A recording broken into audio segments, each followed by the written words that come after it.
mission of the JTF. The JTF, who are strangers to my land, do not know who a Boko Haram is. All they see is youth coming to launch attack on them and then going back and then disappearing into the community. Of course, they go back to their houses and then maybe keep their guns under their mothers' beds. And the mothers too will not even communicate to the father, because traditionally in our context, men and women do not communicate. And of course, honestly, their sons coming with guns to the family and others is a change of status call to the women. So therefore, they will not say it, and then the neighbors dare not report. And then when the government now came up with this intervention, instead of helping to stem the tide of the violence, it rather aided the recruitment base of Boko Haram, because many youth joined the insurgency to take revenge from the excesses of the soldiers being committed on them, where hundreds of thousands of youth within Maiduguri itself were arrested. To date, they have disappeared forever, and there is no accountability. Nobody is telling us anything about them. I have never been pessimistic. If the government is willing to lead in this in peace, believe you me, there are people in our community who are ready to broker this peace, and this balance will continue. But as it is now, Boko Haram has become a hydra-headed monster with several heads. So many other bodies who are operating under the shadow of Boko Haram: criminals, hired assassins, political assassins, armed robbers, and then even other political assassins. And then, in the course of discussion over the years, people have been mentioning names, individuals and groups who are associated or as sponsors of this insurgency. But to date, nobody has ever been arrested. Nobody has investigated for us to know the truth. So therefore, all depends, I can say, it is in the hands of the government. But the government has different sections, different mechanisms and architectures are operating under the name of the government: the security, the politicians, the religious organizations and others. People have different reasons to sustain this violence. I say different stakeholders all have their individual different reasons to see to the sustenance of this violence. So these helpless, illiterate, hopeless boys were used to perpetrate this violence so that some other people, I believe, are benefiting from it.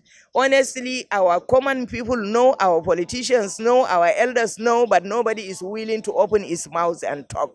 But for us women, honestly, as mothers, we are fed of this bloodletting. In fact, we are ready. In fact, and then telling the government that there are people who are willing to broker this peace. Not government people. They have nothing to do with the government. If they really wish, honestly, we can end this violence within 1 month. Ceasefire could be declared, because the boys themselves are fed up of even killing and then staying in the bush of hunger and then dying every now and then. But nobody listens to them. Well, I don't blame Buhari. Buhari is just an individual. Honestly, I even pity the man. Buhari is just an individual in this context. Honestly, I see him just as an individual. Yes, he has the commitment, he has the interest to end it, but he doesn't have ready, willing actors to partner to end it. And I'm not sure if Buhari gets the right briefing as far as Boko Haram issue and the war is concerned. Because honestly, if he has been getting the right perspectives, his approach would have been different.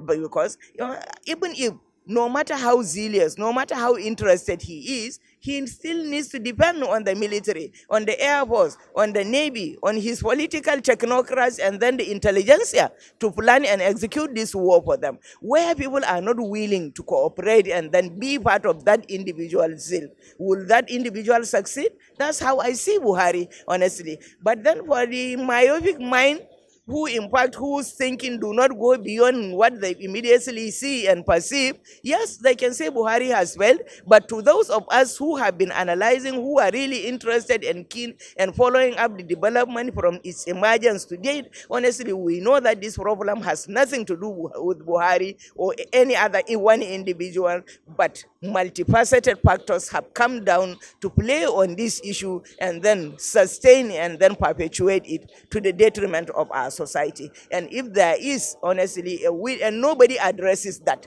Nobody calls names, nobody arrests anybody, nobody investigates. So the level of impunity continues, and then people feel they can just do that, they like kill who they want to kill, abduct who they want to, in order to sustain their interests. Way forward, I blame we, the common people of, particularly in that part of the country, partly, but in some cases, I have to sympathize with my people also.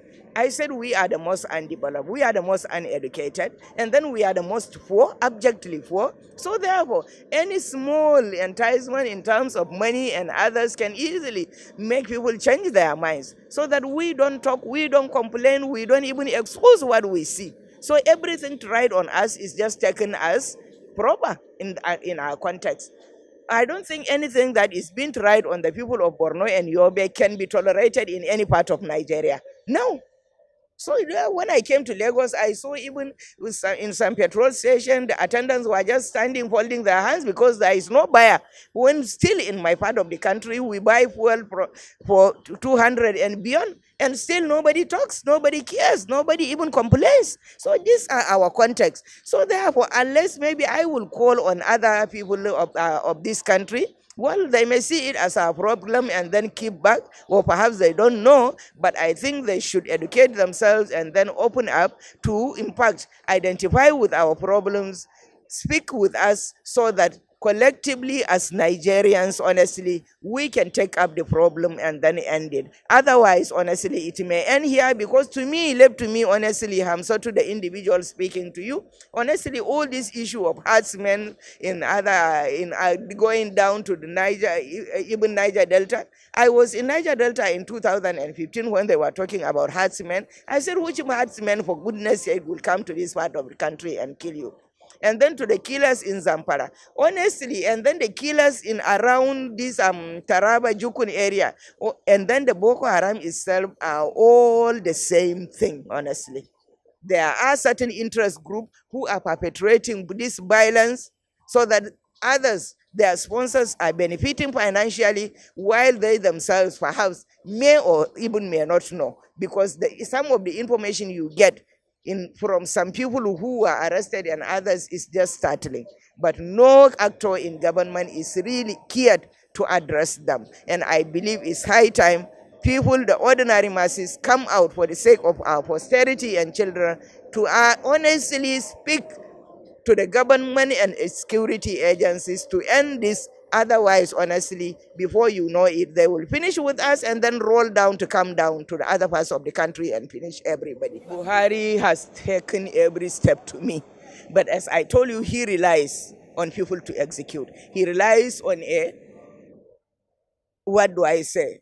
On a religiously obedient military to execute the war, or politicians or technocrats to plan and guide them. But he lacks those. Honestly, I pity the old man.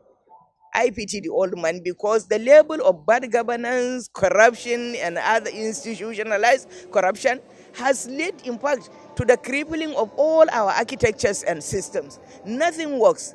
Left to me, Nigeria's problem is not Buhari's problem. It is about a system that has failed, a system that has been ineffective. Siphoning just money by individuals to cater for themselves is the order of the day. So therefore, it's not the problem of Buhari, and we, the common man who are at the receiving end, have to get up. Okay, if not Buhari, tell me who is now the alternative? I saw some old head of states coming out to the radio and that media and talking this time. During their regime, what did they do? Were they not even the same actors who were in place when things deteriorated to the level that, and believe you me, neither Buhari or anybody can solve Nigerian problem within 10 years, honestly. People have to be patient, and then we, the common masses, have to open our eyes and ears, see their reality, analyze. And then, okay, if you say Buhari is bad, give me the alternative. Show me who will perform better than him. Honestly, we are ready to support that.